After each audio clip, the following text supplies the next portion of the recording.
कुछ ईरानी ज़ाहिर कहते हम करबला गए तो 40 के दिन थे, हर बंदा कह रहा था आप हमारे घर आए, हमारे घर आए। कहते हमें जल्दी करबला पहुंचना था, हम नहीं रुके।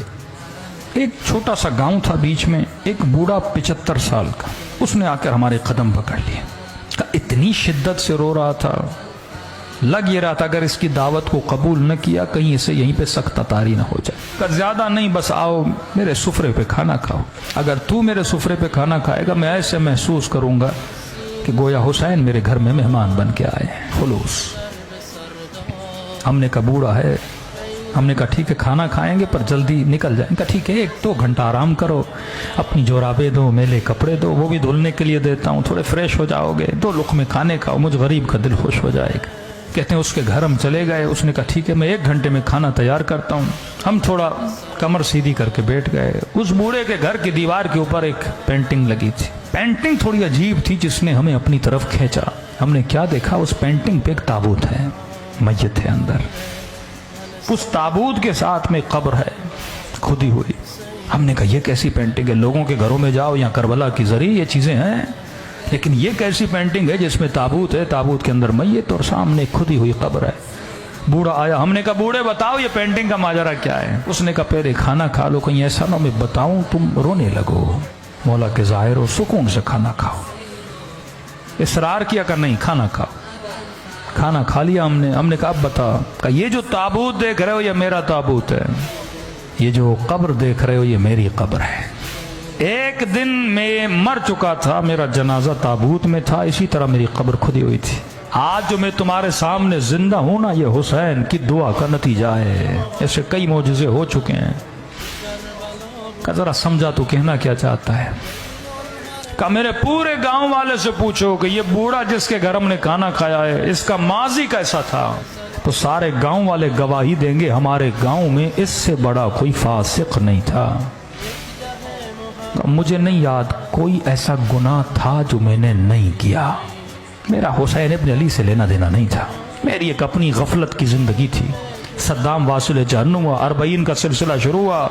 मैंने देखा जोक दर जोक कुछ लोग हैं जो करबला हुसैन की ज़ियारत के लिए जा रहे हैं। मेरा दिमाग तो था ही शैतानी ना।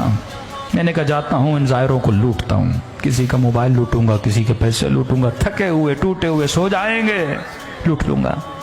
कहता निकला अपने इरादा लेकर, चाय की सबीलें, खाने की सबीलें, मौकब पे मौकब लगा हुआ। दिल किया कि चाय पीऊं, एक मौकब पे गया, मैंने कहवा उठाया, पीना चाहा। उस जवान ने मुझे पहचान लिया कि मैं चोर हूं। उसने कहा कहवा नीचे रख, ये सबील हुसैन के ज़ायरों के लिए है, चोरों के लिए नहीं है, दूर हो जा हमारी सबील से। बुरा लगा, मैंने कहा कोई बात नहीं, आगे दूसरी सबील से पी लूंगा। आगे बढ़ने लगा, एक बूढ़े ने देखा जो सबील के अंदर था, कहा इधर आ। मैंने कहा क्यों आऊं, चाय तो तुम पिलाने नहीं देते। कहा शर्म नहीं आती, सारे गांव वाले मदद कर रहे हैं, हुसैन की ज़ाहिरों की खिदमत कर रहे हैं, तू खिदमत नहीं करेगा। मैंने कहा क्या करूं। अब कहता मैं हुसैन को जानता नहीं, मानता नहीं, कोई गरज नहीं, कोई लालच नहीं। मैंने कहा ऐसे क्या मदद करूं। कहा देख चाय बना रहे हैं, चीनी खत्म हो गई, 2 किलो चीनी लेकर आ। मैंने कहा ठीक है, बगैर गरज के ना, आप न्याज करते हो, जहन में कोई सोच है ना मौला हुसैन मदद करेंगे, कब्र में कयामत में सैयदा को अजर देंगी मेरे आंसुओं के बदले। कहता नहीं मेरा कोई जहन में पसे मंजर नहीं। मैं गया 2 किलो चीनी ली, वापसी पे एक और सबील थी जहाँ चाय चल रही थी। मैंने कहा चाय यहाँ पीऊँ फिर जाऊँगा। उसने बोला भी तो अब उसकी चाय नहीं पीऊँगा। इज्जत नफ्स ने मुझे रोका। मैंने चीनी इसके टेबल पर रखी, चाय पीना चाहिए। उस सबील वाले ने समझा मैं उसके लिए लेकर आया हूँ। उसने कहा मौला का ज़ाहिर चीनी लेकर आया है। मैं रोक न सका, बता न सका कि आपके लिए नहीं अगले वाले के लिए। उसने उठा ली, मैंने कहा कोई बात नहीं, 2 किलो और लेता हूँ। आगे बढ़ा, कहता है कज़ा पूछ के नहीं आती।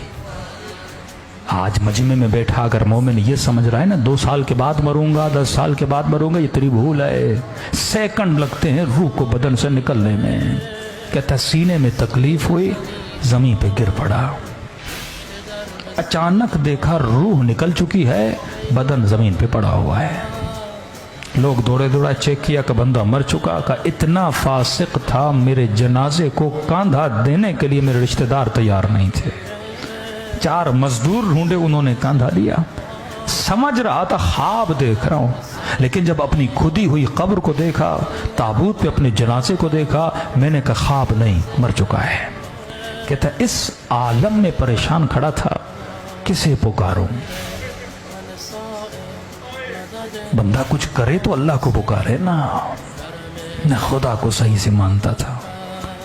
کہتا ہے قبر کے کنارے پہ 2 عذاب کے فرشتے کھڑے تھے، ہاتھ میں گرز لیے، اتنی ہیبت تھی ان کے وجود میں، جب دیکھتے تھے گویا میرے اندر سے جان کو کھینچ لیتے تھے۔ سمجھ گیا اتروں گا، قبر کا دروازہ بند ہوگا، عذاب شروع ہو جائے گا۔ کہتا ہے میرا وجود کانپ رہا تھا، کسے پکاروں؟ کون آئے گا مدد کے لیے؟ اتنے میں میرے پیچھے سے ایک میٹھی سی آواز آئی، اور آواز نے ملائکوں کو مخاطب کیا، اے ملائکۃ اللہ، میرے دوست کو ڈرا کیوں رہے ہو؟ میں نے کہا کون ہے اس عالم میں مجھے اپنا دوست کہہ رہا ہے؟ کہتا ہے مڑ کے دیکھا تو ملائکوں نے بڑے ادب سے اسے جھک کے سلام کیا اور کہا السلام علیک یا ابا عبداللہ الحسین، حسین شہید کربلا۔ حسین نے مجھے اپنا دوست کہا۔ کہ مجھ سے زیادہ ملائکوں نے تعجب کیا کہ مولا یہ رہا اس کا نام اعمال، دور دور تک آپ کے کردار کی اس کے اندر خوشبو نہیں ہے، یہ آپ کا دوست کیسے بنا؟ امام نے کہا اگر دوست نہ ہوتا میری سبیل پہ 2 کلو چینی نہ دیتا۔ کون دیتا ہے بے غرض کسی کو کوئی چیز؟ کہ حسین گناہ بہت ہیں، 2 کلو چینی کی قیمت کیا؟ یہ حسین ہے، ذرا ذرا چیز کا حساب رکھتا ہے حسین، یہ کریم ہے۔ عجیب جملے اس بوڑھے نے کہے کہ سننے والے ایرانی سارے زائر رونے لگے کہ اتنے کریم ہے، ہمیں پتہ نہیں تھا مولا حسین کا۔ امام نے کہا 2 کلو چینی کے اندر جتنے چینی کے دانے تھے، ہر دانے کے عوض اس کا 1 گناہ مٹا دو۔ کہ مولا مٹا دیے، اب بھی گناہ بہت ہیں۔ کہا 2 کلو لینے گیا تھا، لی نہیں تھی۔ اگر تو کربلا جانے کی نیت کرے بیچ میں مر جائے نا، ثواب لکھا جائے گا۔ آیا تو تھا نا، نیت تو کی تھی نا۔ امام نے کہا دانوں کو کاؤنٹ کرو، ہر دانے کے بس۔ کہنے لگے مولا حسین اب بھی گناہ بہت ہے۔ بوڑھا رو کر اپنا سر پیٹ کے کہنے لگا جب یہ کہا نا مولا اب بھی گناہ زیادہ ہے، کہتا میں نے سر جھکا لیا، اب حسین کیا دیں گے؟ کچھ ہے ہی نہیں۔ کہ مولا حسین نے کہا اور کتنے کلو کی ضرورت ہے؟ حسین خود خرید کے دے گا۔ ایک شفقت بھری نگاہ سے مجھے دیکھا، کہا واپس چلا جا اور بن کے واپس آنا۔ اب اگلی بار جب آؤ نا حسین کو ملائکوں کے سامنے شرمندہ ہونے نہ دینا۔ تبھی فرمایا 1 آنسو کے بدلے میں ہم تجھے حر بنا دیتے ہیں۔ مت سمجھو آنسو نکلتے ہیں رائے گاں چلے گئے، کہ نہیں، سیدہ زہرا اپنے رومال میں جمع کرتی ہے۔ معذور مولا کا زائر 40 پہ لوگ جا رہے تھے، کہ مولا حسین سب آ رہے ہیں کہ آپ کی زیارت امیروں کے لیے، غریبوں کے لیے نہیں، بیماروں کے لیے نہیں۔ مولا یہ عدالت نہیں۔ رات کو سویا، خواب میں امام حسین نظر آئے۔ امام نے فرمایا اگر آ سکتے ہو کربلا آؤ، لیکن اگر نہیں آ سکتے نا، ہم کریم ہیں، گھر بیٹھے تجھے ثواب زیارت عطا کریں گے۔ کہ مولا کروں تو کیا کروں؟ کہ بس مجھ غریب حسین کو ایک سلام کرو۔ امام رضا میگم حرفامو آخه بهتر میدونه دردامو